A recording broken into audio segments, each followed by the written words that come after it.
Namaskar and very good afternoon all the viewers and learners. Dear viewers, you all have connected with us on our NCERT official YouTube channel, NCERT PME Vidya class number 6 and PME Vidya channel number 6. You can also participate in this session by calling us, and the number is 8800440559, and even you can go to our live chat box as well, where you can drop your comment or any kind of question or any suggestions as well. And in details, if you want to write down, you can go through our mail ID. It is dts.class6@cit.nic.in. Today we are going to talk about subject English, and the chapter name is not only one chapter. We are going to discuss here about two chapters, and one is What a Bird Thought, and the second chapter is Ila Sachani. So, what is all about in this chapter and what is the story behind these two chapters? Are the stories are connected with each other? We will come to know about it. So, before that, let me introduce our experts as well. You can see on my left side, she is the interpreter also. She will tell you each and everything, whatever we will discuss over here in this session in her sign language. And the expert of today's session is Dr. Amit Ranjan sir. Sir, namaskar and welcome to this session. Namaskar. Thank you very much. Dr. Amit Ranjan is assistant professor in CIET NCERT Delhi. Amit sir, as we have discussed about two chapters. Yeah. So first we will come to know about What a Bird Thought. Right. As it is a poem, and I think in the poem itself you are going to tell the whole story of a bird. Right. Of any person as well, we can say. Of So Ila Sachani as well, which Yes, is why Sachani. the two are combined together, and Yes. that is also to develop creative and critical imagination among students, how to connect two Yes. different things together. Right. Right. So we can begin this chapter here. Absolutely. So let us first, so these are from the class 6 book Purvi, both, and the first one is a poem called What a Bird Thought by an anonymous writer. So it is a poem which is widely known, but which is anonymous in its origin. So it's like a folk song which everybody knows, but nobody knows where the origin is. So let's look at the poem, and then we'll talk about the story of Ila Sachani, also from this book. All right. I lived first in a little house and lived there very well, and I thought the world was small and round and made of pale blue shell. I lived next in a little nest, nor needed any other. I thought the world was made of straw and nestled by my mother. One day I fluttered from the nest to see what I could find. I said the world is made of leaves. I have been very blind. At length I flew beyond the tree, quite fit for grown-up labours. I don't know how the world is made, neither do my neighbours. That's the poem, and we'll go line by line after this. Yeah, very and small, see. but every line has a wonderful meaning And behind it's it. very lyrical, very melodious. Melodious, It can right, be sir. sung. Okay, let's see it line by line. I lived first in a little house and lived there very well. So this is the bird speaking. So the bird is personified. The bird is speaking like a human being. It's the autobiography of a bird. And so she lives in a little house and lives there very well. And the world was small and round, made of pale blue shell. So she's talking about the egg inside which she was Nest. before she was born, not the nest, Nest the is egg. Okay, inside. Okay. Inside the egg, which is Pale, why okay. pale blue shell. Like a womb. Yeah, like Okay. a womb, absolutely.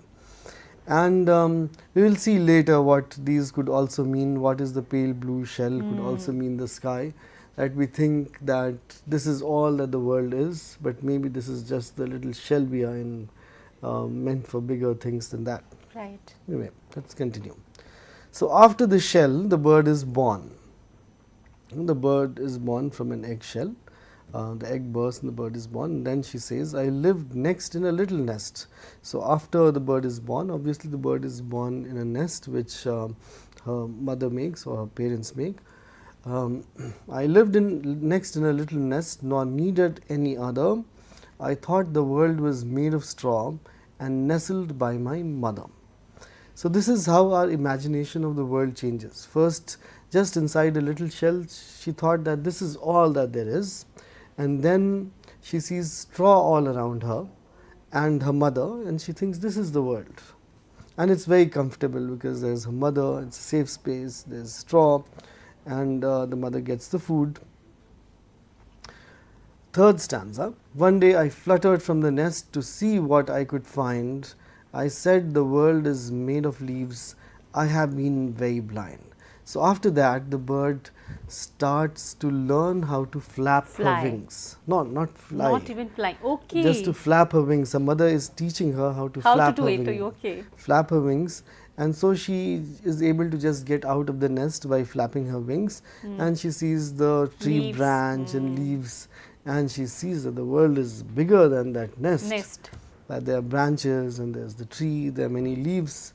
And she thinks, oh, I've been very blind to think that the world was only made of straw and earlier only a pale blue shell. And then in the fourth stanza, there is a sudden leap.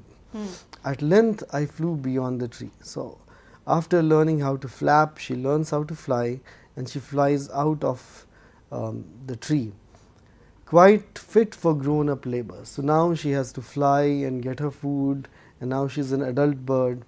And I don't know how the world is made, and neither do my neighbors. And the more she discovers the world, the more she flies, she understands that it is endless. Endless and more complicated and, sometimes.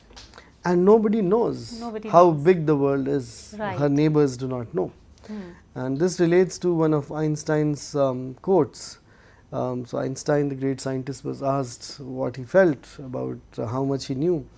And he said, I am like one little grain of sand on a huge seashore. The more I learn, the more I get to know, the more insignificant I am. So it's a very small, sweet poem, but also very deeply philosophical of how the world, how our perception of the world changes as we see it more. And which is why it is very important. So the whole poem, as you see, is a metaphor. And in Hindi we have this idiom, Koop Mandu, Kuein ka Medhak. So that is what the bird says, that initially the egg, that kuan, that well was enough for her, and then the nest was enough for her, and then the tree was enough for her, and then she saw that the world is not enough. There's more worlds beyond what you can imagine in your wildest imagination. Right. So this poem is about many things. It's about narrowness of perception, and which is why it is very important to understand other people's point of views, and which is an increasing concern in our world, especially of social media and such, because what happens is the algorithms of AI decide what you think, what you like. If you like chocolate, it will show you chocolate for an hour. Like recommendations, as we see the one particular video, and they know, the AI knows what is your choice and what kind of videos you like most. Yeah, so they will keep on recommending each and every video. Not just recommend, it will just keep on showing you on Instagram and other apps. So that's how the algorithm of AI works. And so our capability to think outside the box, our capability to think from different angles is limited, because we are reinforced. If everybody around you starts telling you that you're right, you'll never know that you're wrong. Like the story of the king who was naked, but because everybody was a sycophant in the kingdom, everybody kept saying, oh, the king, you're very well dressed and so on, till a kid came along and said, oh, the king is naked. So there are many folk stories of this kind which talk about this. So it is very important to develop a worldview which is broad, liberal, where you can analyze a thing from different sides, ask different questions about it. And so this poem is about multiple things. It's about growing up, it is about rites of passage, different things one has to go through in life, and eventually it is about our insignificance in comparison to the huge world and beyond the Milky Way, the galaxy. We do not know how insignificant we are, and the more we know that, the humbler we become. So it's also about humility. It's also about being humble and grounded in life. So that way, it's a very good poem. All right.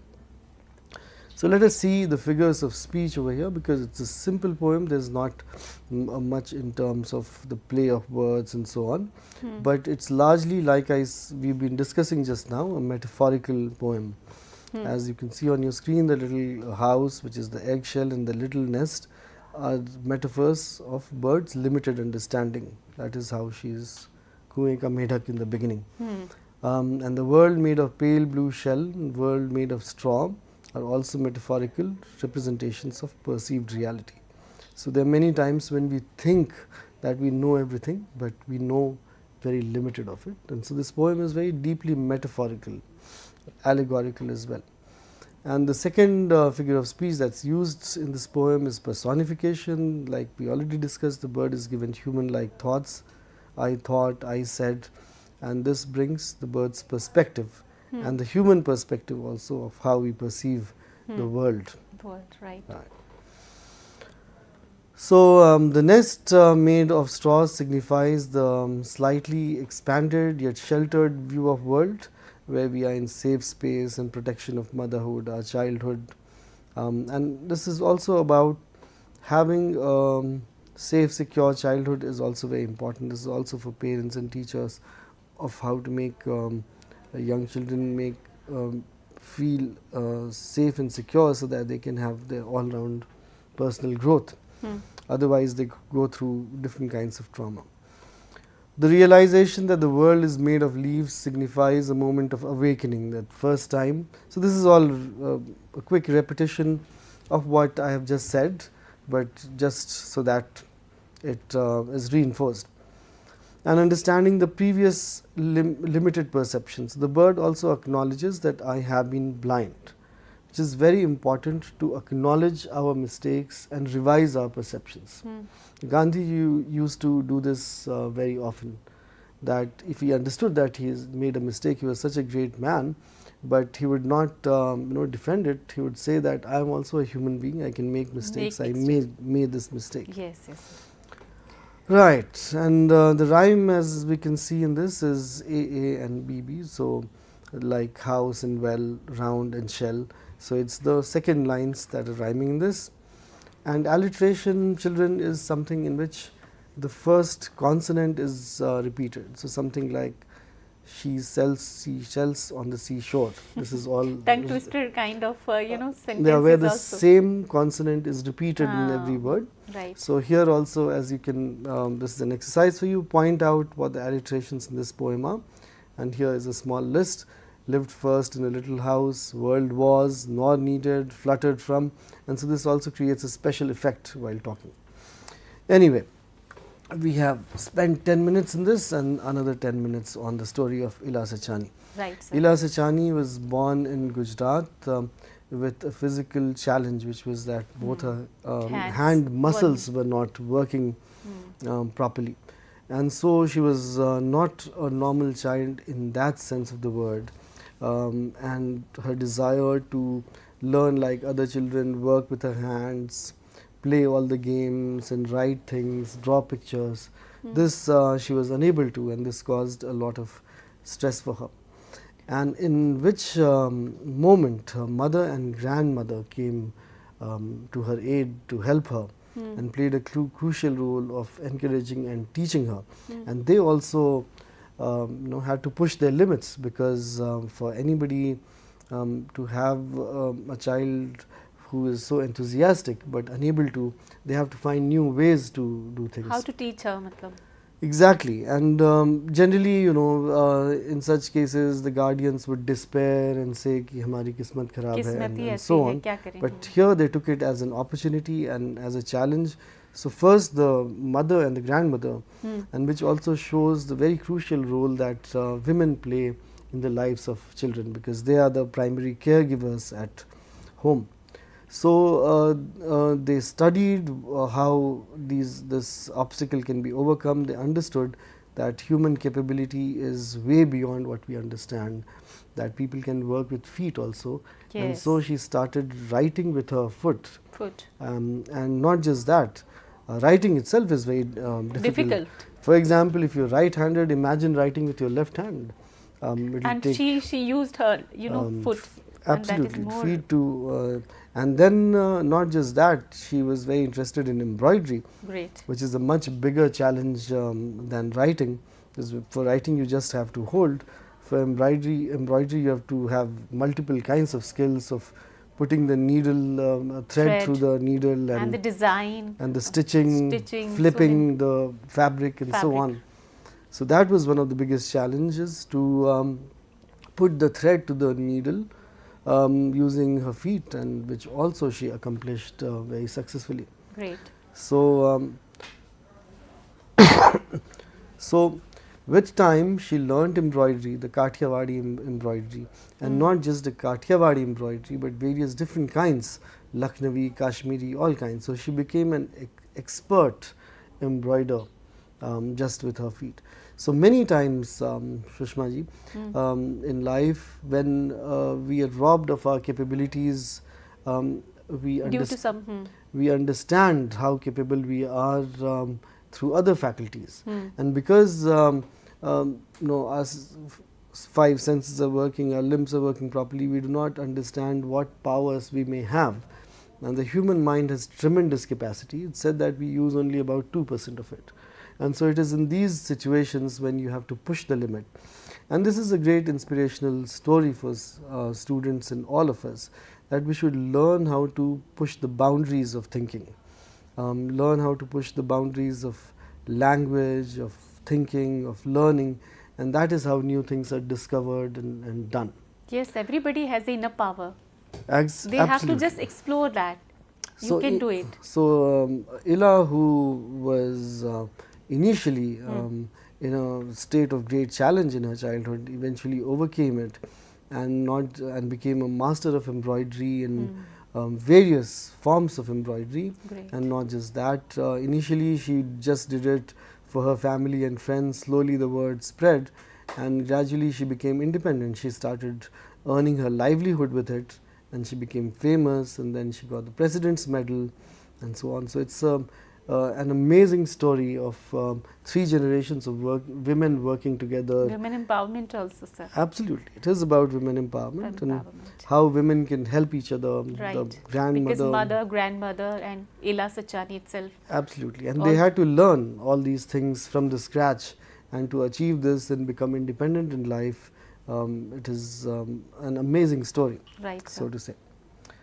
So there were many exhibitions and awards that she won, and her journey showcases the power of hard work, positivity, and of never giving up. So we should never give up in whatever circumstances, and this is one of the key lessons for students at this stage, that life is full of difficulties, it is full of bends and difficulties, and the point is to find solutions. The point is not to give up, to be determined, have the mentality to overcome challenges that come our way.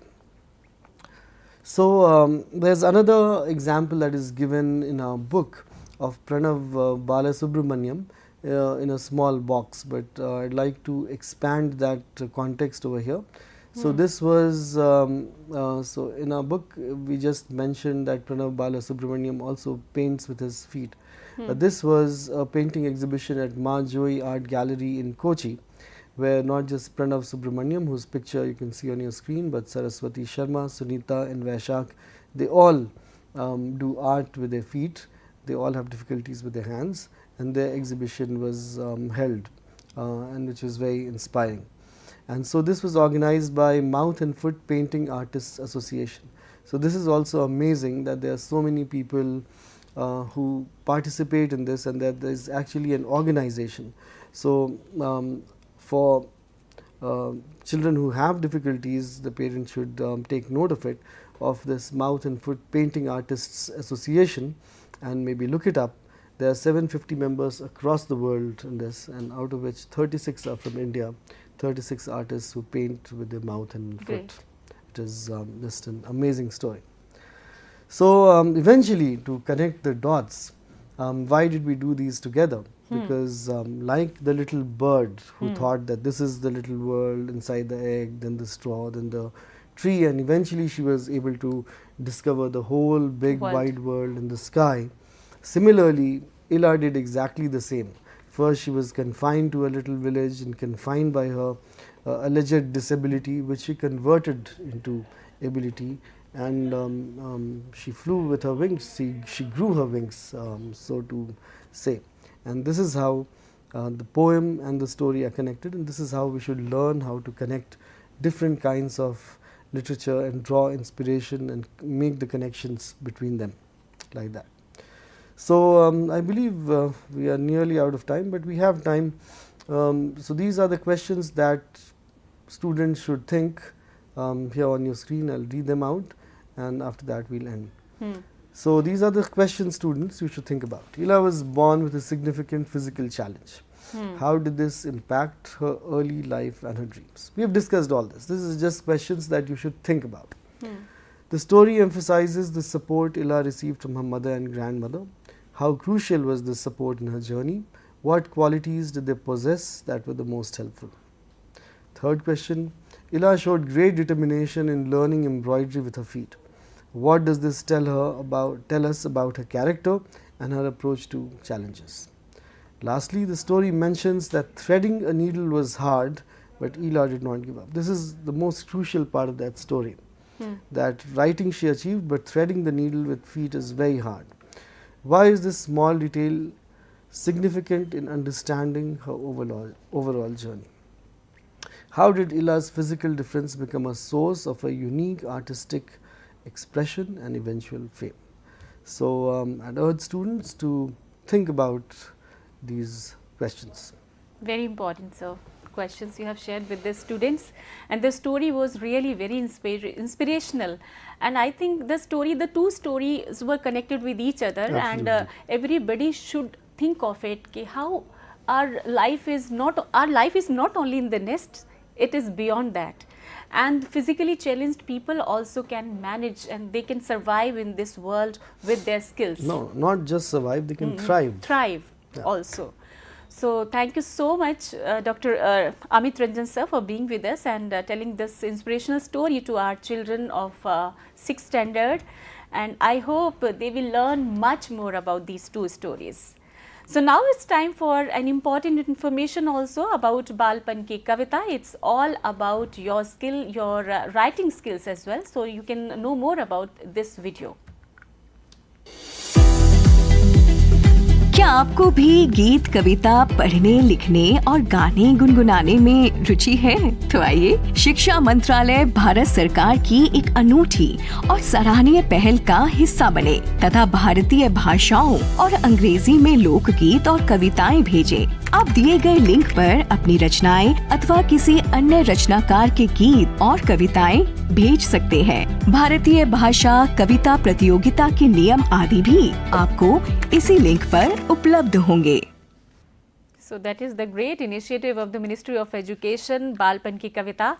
And if you know about the textbook, you can buy our textbook of class 4th and 7th from Flipkart and Amazon, and even from our NCERT's website as well. And now it's time for the schedule of our upcoming programs. You can go through this screen. Next program is at 3:30. It's all about social science for the class 6, and the topic for today's social science is landforms and life. And 4 o'clock we will bring a webinar series on AI tools in education, and the topic for today's discussion would be brisk teaching. And 5 o'clock we will come with Sahyog session, and the topic for today's Sahyog is a roadmap for students managing self expectations and goal settings. So that was the schedule of today's program. Now it's time for wrap up this session. Please stay with us. Namaskar.